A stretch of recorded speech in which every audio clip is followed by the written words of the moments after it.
All right, welcome back. Got another video up today. So, this is kind of off the wall from a Tesla. We have our Canik METE, and what we're going to do today is a little bit of a blingy bling. We have a product from Align Tactical. It is what's called a gas pedal in the Glock. I can't even say Glock. In the G19 world, all you're going to do is it gives you an outside area to put your thumb down on. This pin goes through the locking block, and what that's going to allow you to do is to get a better purchase on the firearm as you're sending shells down range. So it's going to stick out about here, and with your offhand, your non-trigger finger, you'll be able to keep your recoil down to a minimum. You'll be able to get shots on target a lot quicker, hopefully a little more accurately, because that's kind of the purpose of this gas pedal. So what we'll do is we will clean and clear the gun. Well, she's already clean. Actually, she's not. I shot her yesterday. Nothing down there. Gun is safe. So let's get the Olight off here. And I just did a review on this PL Turbo. This thing is amazing. I mean, it is just whoa. So let's get set up and get this slide off. We'll show you what this is all about. Okay, you're gonna just undo this. Just has a little bit of a screwdriver tension on it. You know, you can twist it clockwise, tighten it down, just give a little bit of a kiss with your screwdriver. Counterclockwise, and it just pops right off. This one is dual spring rebounding, so it just comes right off. We'll set that aside. The slide, quarter down on the takedowns, and you're off just like that. So what we're going to do is we're going to take our pin, we're going to push this pin out. This is the pin on the slide release. It's going to come out this side. Your locking block pin is right here. This is under spring tension. So we're going to use both hands. We're going to hold down this lock. There's a detent. So if any of you ever built an AR, you know how wonderful those things are to find. And a spring under here. So this is good. Should be fairly simple. Let's grab our tool and we'll be right back. Okay, so put our finger over the plunger and the detent, and we'll just boop, pops that right out. And I can feel it.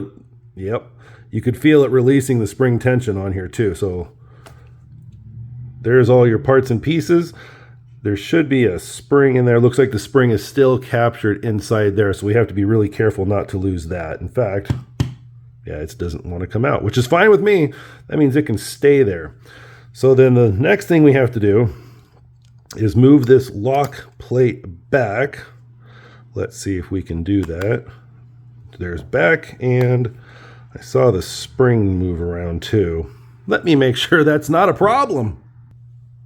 And it would have been. So we'll just use our little dental tool here and pull our spring out. We know how it goes back in. So now we should be able to slide this lock back-ish.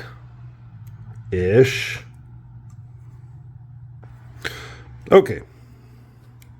Got ahead of myself. So after you pull the plunger and the detent and all that out, you have to knock out this pin as well. And then you can slide your locks back. So then what we'll do from here is we'll take our gas pedal. It's going to plug right into this side here. And then that square cutout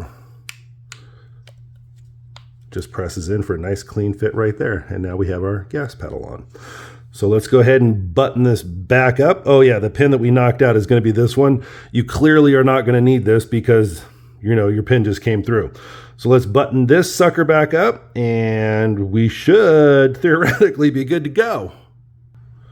Okay, the spring is going to go down with the detent facing up. And this part, big hands, does not help. So try to get that in there as best you can. And there is, whoops, I just test fitted that. So then we'll try to get this back in there. Okay, and then the problem is, I'm not sure how well you can see it on the screen or not. We have to really compress this and then get our pin through the locking block. So I may have to do this part off camera. Give me 1 second. Okay, don't forget to pull your pin forward under your locking block. And now, this should all just kind of, yeah, there it went. And then we'll just use our punch here to hold everything in place. You want to make sure that that is straight or your pin's not going to go through it. And let's see if we can make this happen or not.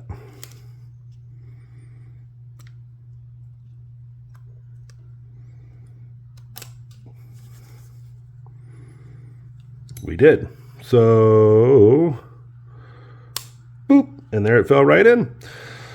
So when you get to this far, you're going to be excited and you're going to push this thing all the way through. You got to push it back in there because you have to put the other capture behind it. So let's go ahead and just push that right back out. Not that much. I believe it is top side up, and one side is knurled, one side is smooth. Obviously, you're going to want the smooth side against the frame of the firearm.